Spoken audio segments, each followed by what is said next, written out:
So yun mga ka-e-bike, nandito tayo sa Montalban branch natin. Yan. Tamang-tama namin, nabutan po tayong process ng home credit. Ito po. Yan, pinaprocess na po nila yung RK03 na gray. Yan. May process. Check po natin kung ma-approve sila ma'am. Pero pag nag-approve to, diretso deliver na rin po agad.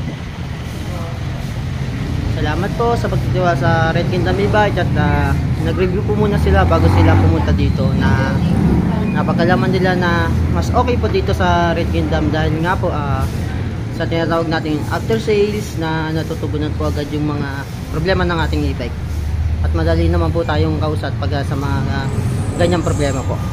Yan po. Hinihintay lang po natin ma-approve yung process nila ma'am para tuloy-tuloy na rin po natin yung pag-asikaso, diretso deliver na rin po.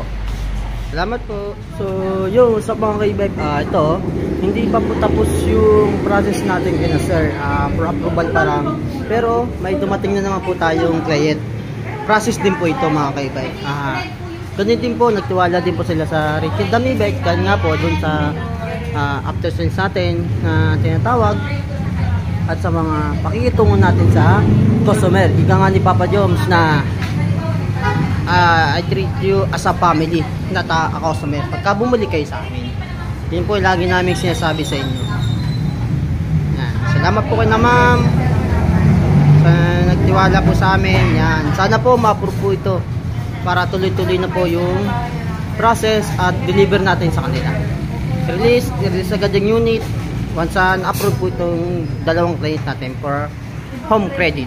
Sa mga mag home credit pa po, visit lang po kayo sa mga shop natin sa Mateo, Montalban at Marikina. Meron po tayong home credit process po doon. Salamat po mga ka-e-bike. Ito, approve na po pala yung kaninang process natin.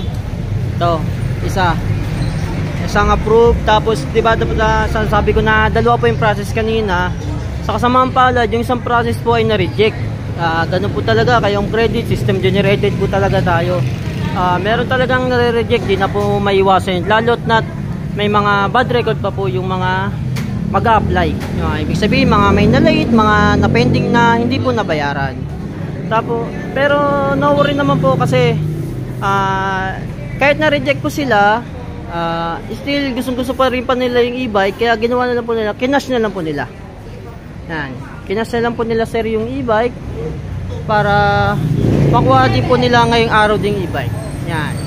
Kahit na-reject po, may second option po sila na pwede po nilang i-cash yung e-bike.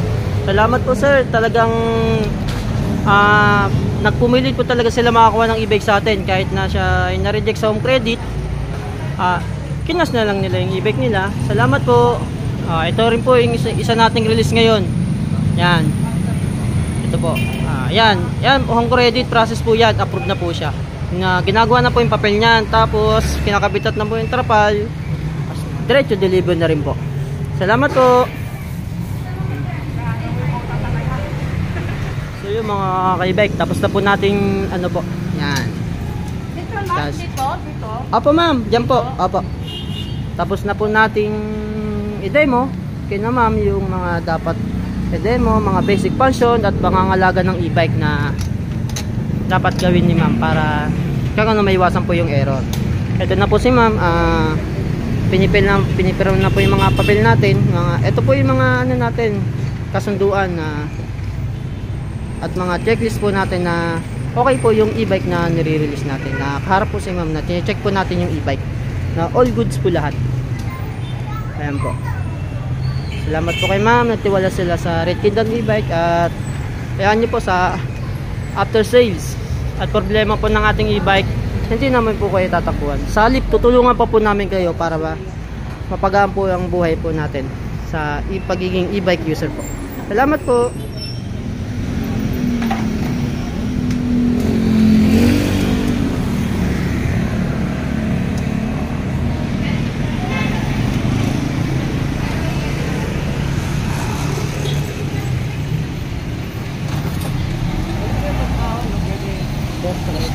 Opo.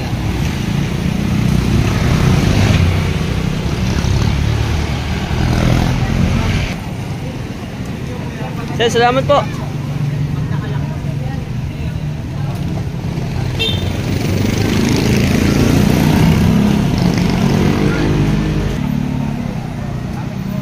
Salamat po.